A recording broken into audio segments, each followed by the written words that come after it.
I love Sherlock Holmes and wanted to absolutely adore this book, but I can't see past the trauma it induced. I never read another Sherlock Holmes book again. Welcome back to Book Burns. This is where we look at top reviews of popular books you were either burned by or burned through. My name is Ben. Let's dive in. Today's book is The Hound of the Baskervilles by Sir Arthur Conan Doyle. With an overall rating of 4.13 stars on Goodreads and 373,000 reviews, let's jump in with the 1 star. As a detective story, it's gripping. But there's a huge problem with it. Cruelty to animals which goes unnoticed by all the characters.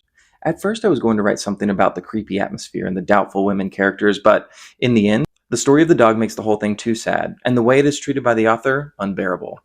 Not recommended to animal lovers. Yes, and other animals die in the course of this very short novel, and there are some unpleasant hunting metaphors.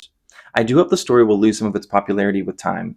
Believe me, it's quite possible to enjoy literature with no animal cruelty, or where it is condemned, not described matter-of-factly. 2 stars. Just as a Mess says, I love Sherlock Holmes and wanted to absolutely adore this book, but I can't see past the trauma it induced. I am now a senior in college, but I will never ever forget failing a test that covered this book. It was the first time that I had received a grade lower than an A, and my teacher knew that I was a student who had high expectations of myself. She asked me to come see her during class in front of everyone. She walked me to the storage closet in the back of the classroom, and then handed me the test and told me I could have, quote, as long as I needed to process the grade, and left me in the storage room. I stood back there with the test for 10 minutes having a crisis before, on one hand, I was upset about the grade, but also, I was so uncomfortable that everyone in the class just watched me get led into the storage room to contemplate a failed test. Needless to say, I never read another Sherlock Holmes book again. My gosh.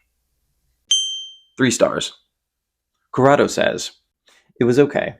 It's the first time I've read a Sherlock Holmes book. I probably need to try another one, but I think I prefer Agatha Christie. 4 stars.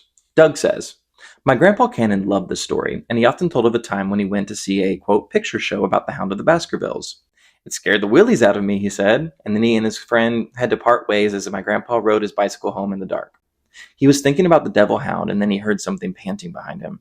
He pedaled faster and faster, but the panting only got faster and faster too. Just when he thought for sure he was doomed to die and the hound would get him, his bike stopped. The panting stopped, and he found that his back wheel just had a flat tire. A flap of rubber had made the panting sound as the air was being released. Anyway, this has nothing to do with the story except that it's the reason I read the book. Good book, too. Almost as good of a story as my grandpa's. 5 stars.